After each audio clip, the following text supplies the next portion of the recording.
So yeah, YouTube, today was a good day welding. This welder performed awesome.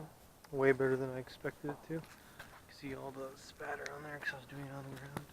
Here's a bunch of my test welds and whatnot that I did. Just welding random pieces of metal together, just testing it out. Different settings. Burnt through a couple places on accident. Overall, pretty fun experience. This is a lot of fun. This opens up a lot of opportunity for me and whatnot. So we'll just go from here.